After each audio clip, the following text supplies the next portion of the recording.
विजय प्रख्यापनार्थम श्रेयो रासलीला। कामदेव को अभिमान हो गया था, इसलिए भगवान को महाराज करना पड़ा है। कामदेव पांचों बाणों को लेकर के पहुंचा, ऊर्ध्व स्तंभ उल्टा लटका दिया मेरे प्रभु ने काम को, काम के मान का मर्दन किया। और आगे मेरे प्रभु ने अजगर सर्प पर कृपा की है। और आज महाराज कंस तो इसी ताक में है। क्यों प्रेम जी कि हमारा काल कब समाप्त हो, कंस इसी ताक में है। सो कंस पहुंच गया मथुरा में, और मथुरा के राजा कौन? कंस है। कंस को जाकर के कहा भैया अब तो तुम अपने काल को समाप्त करो, क्योंकि नारद जी जानते हैं कि जब तक प्रभु नहीं आएंगे तब तक कंस मर्दन नहीं होगा, है ना। इसलिए तो बोले क्या करें, तो नारद जी ने गुरु मंत्र दे दिया कंस को, बोले तुम धनुष यज्ञ कर लो ना, मेला, हाँ धनुष यज्ञ का मेला लगवाओ। कंस ने बात को मान लिया, और मेले में एक काम करना, कृष्ण बलराम को बुला लो। और बंधुओं कौन जाए लेने, तो अक्रूर जी को भेज दिया। और अक्रूर जी पहुंच गए ब्रज वृंदावन में है कृष्ण बलराम को लेने के लिए। बंधुओं कृष्ण बलराम दोनों शाम को लौटे। सुखदेव स्वामी वर्णन करते हैं, परीक्षित देखा रथ खड़ा है तो तुरंत दौड़ करके आए, चाचा जी चाचा जी चाचा जी आ गए। सो अक्रूर जी की आंखों में आंसू आ गए, बोले हमको दुष्ट कंस ने तुम्हें मारने के लिए बुलाया है कि तुम हमारे साथ रथ में बैठ के मथुरा चलो, है? और तुम्हें मारने के लिए उस कंस ने बुलाया है और मुझे ही भेजा है, हम तो क्या बताएं। तो कृष्ण ने कहा चाचा जी ये बात बाबा को मत बताना, नंद बाबा को मत कहना, नहीं तो वो नहीं भेजेंगे। तुम तो इतनी बात कहना, कितनी, कि मथुरा को मेला है, बस आगे का काम मैं कर लूंगा। और जैसे ही अक्रूर जी ने कहा मथुरा का मेला है, सज्जनों कन्हैया कृष्ण और बलराम दोनों मचल गए, बोले बाबा बाबा मैं भी मेला देखबे के ताई जाऊंगो, मैं ना मानूंगो, मो जानो है। सज्जनों ढिंडोरा पिटवा दिया नंद बाबा ने ब्रज में कि कल सुबह मथुरा को मेला देखबे के ताई कौन कौन चलेगो। इतना सुना गोपियों ने, इतना सुना गोपियों ने, या नारायण नंद महल के आगे भीड़ हो गई। और आज गोपियां कहती हैं कि प्रभु मुझे छोड़ करके चला जाएगा मेरा गोपाल, मेरा गोविंद मुझे छोड़ करके चला जाएगा। बंधुओं गोपियों को मेरे प्रभु सांत्वना देते हैं, बोले गोपियों आगमिष्यामि परस्वः, मैं परसों लौट आऊंगा, चिंता मत करो, है? मैं मेला देखने के लिए तो जा रहा हूं। बंधुओं गोपियों ने विधाता को, ब्रह्मा को कोसते हुए कहा कि अहो विधाता न कुछ दया, अरे विधाता तुझे थोड़ी सी भी दया नहीं आई है? और यदि दया हो थोड़ी सी तो संयोज्य मैत्र्या प्रणये न देहिना।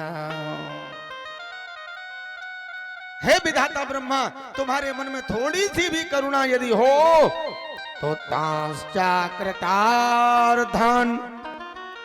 वियुनं क्षपार्थकं विक्रीडितं तेर्वक चेष्टितं यथा।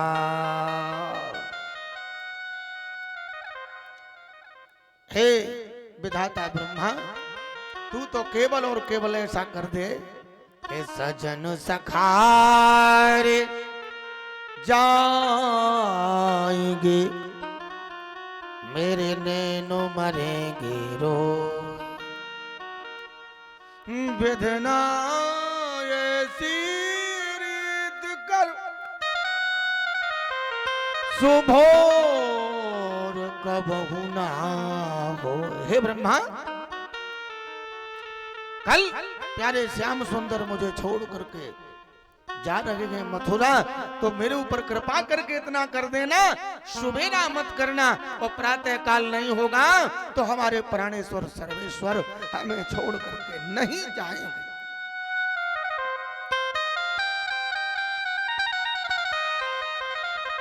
ब्रह्मा, तेरी आदत कैसी है?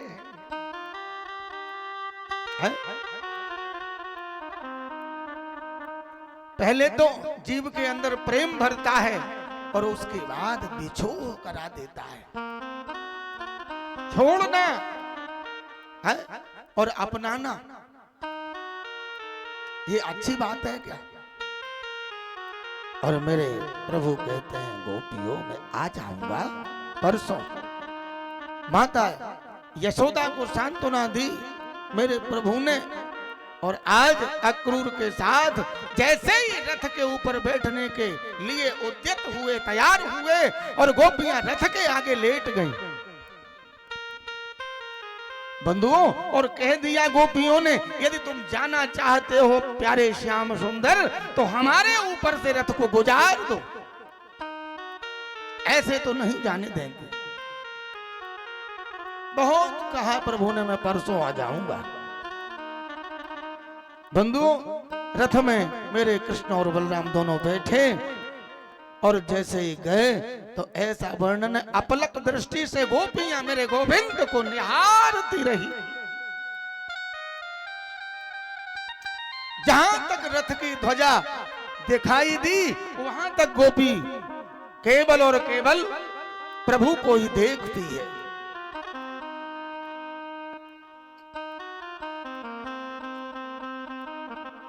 महाराज सुखदेव स्वामी वर्णन करते हैं, परीक्षित ध्यान देना। यमुना के किनारे आए, अक्रूर जी के हृदय में करुणा आई, स्नान करने के लिए वो रथ से उतर के यमुना में गए, और जैसे ही डुबकी लगाई तो यमुना में भगवान कृष्ण का दर्शन हुआ, और तुरंत निकल करके देखा तो रथ में बैठे। अक्रूर जी को समझ आ गई। अभी तक तो ये था कि ये बालक हैं, चाचा जी कह करके हमको इन्होंने अपनाया और दुष्ट कंस इनको मार देगा, लेकिन अक्रूर जी को विश्वास हो गया। अक्रूर जी रथ को लेकर के मथुरा में पहुंचे। ऐसा कथा के क्रम में वर्णन, कुछ समय रात संध्याकालीन में शेष था, एक प्रहर, तो कृष्ण बलराम ने कहा, बाबा मैंने मथुरा को थोड़ो मेला आज घूम लेता हूं और फिर कल घूम लूंगा। बंधुओं जैसे ही कहा तो ब्रजवासी ग्वाल वालों को लेकर के मेरे प्रभु घूमने के लिए मथुरा में निकले। तो एक ब्रजवासी बोलो, लाला रे तेने मोकू पहले क्यों ना बताई कि हम अपने मामा के घर जा रहे हैं? हाँ, अरे बढ़िया से कपड़ा ना पहन के आते चकाचक। सो भगवान बोले, अब हाल इंतजाम करूं। सो भगवान आगे भगवान को मिले, कौन? एक धोबी जी कंस के। हाँ, सो भगवान बोले, गोविंद बोले, मामा जी राम राम। सो कंस का धोबी बड़ा तेज तर रहा, वो तो बोलो भी ना है। भगवान को आया क्रोध, एक घूंसा मारो और धोबी गोविंदाय नमः। हाँ, तुरंत ग्वाल वालों से कहा, पहन लो कपड़े और छांटो बीनो। कपड़े पहन लिए। भगवान बोले, लाला अब तो ठीक है। बोले, लाला रे और तो ठीक है, कपड़ा तो हो गए, लेकिन ये कपड़ा मगेनू ऐसे लग रहे हैं। क्यों? बोले, काई के कुर्ता की बाह लंबी और काई पजामा रोड साफ करे, इतेक लंबो। भगवान बोले, अभी हाल व्यवस्था करूं फिटिंग की। आगे चले मेरे प्रभु तो महाराज दर्जी मिला। भगवान बोले, राम राम जी। सो दर्जी बड़ा दयालु, देख लिया उसने कि ये भगवान है, पहला कारण है। और दूसरा कारण ये भी था कि धोबी का क्या हाल हुआ। तो तुरंत बोला आइए प्रभु बैठिए। बस जितने कारीगर थे सब लगा दिए, ग्वाल वालों के फिटिंग वस्त्र कर दिए। भगवान बोले ग्वाल वालों अब तो ठीक है, अब तो ठीक है। हाँ, चकाचक फिटिंग के वस्त्र हो गए। तो ग्वाल वाल बोले लाला रे वैसे तो ठीक है, लेकिन एक बात जरूर है, ब्रजवासी के गले में मोटी सी माला ना हो तब तक आनंद ना आवे। बोले करूं इंतजाम। आगे चले तो ऐसा वर्णन है भागवत जी में, तथा सुदामनो माली मालाकारस्य जगमतु। सुदामा नाम का माली, और महाराज जैसे ही कहा मामा जी राम राम, तो उस माली ने बड़ी सुंदर गजब की माला एक कृष्ण को डाली और एक बलराम जी को, और सब ग्वाल वालों को पहना दी। है? ऐसी सुंदर माला मेरे प्रभु ने आशीर्वाद दे दिया माली को, और दर्जी को भी आशीर्वाद दिया था। कन्हैया मुख्य यजमान हमारी कथा के क्या आशीर्वाद दिया मालूम है? बोले जाओ चकाचक गुजरेगी तुम्हारी। अब देख लो दर्जियों की आज भी बल्ले बल्ले है कि नहीं है? हाँ जी या ना जी? समझ लो जितने का कपड़ा नहीं होता उतनी सिलाई लगती है कि नहीं लगती है? बताओ, ये भगवान का आशीर्वाद है, दर्जी को दिया है। और उसमें भी और कहीं दूल्हे राजा की ड्रेस हो तब तो मुंह मांगी सिलाई है जी, है कि नहीं? एक बार भाव से बोलना पड़ेगा राधे राधे, और जोर से बोलना पड़ेगा राधे। सारे बंधु आगे मेरे प्रभु ने पूछा अब तो ठीक है? सो एक ग्वाल बोलो बोले बोले बोले लाला रे और तो सब ठीक है, पर ब्रजवासी के माथे पे चंदन ना हो ऐसो थापक थऊगा तब तक आनंद ना आवे। ब्रजवासी के माथे पे है? बोले इंतजाम करूं। दास्यास में हम सुंदर कंस सम्मतम त्रिवक्र नामाह्यनुलेप कर्मणि। बंधुओं एक 3 जगह से टेढ़ी को बजा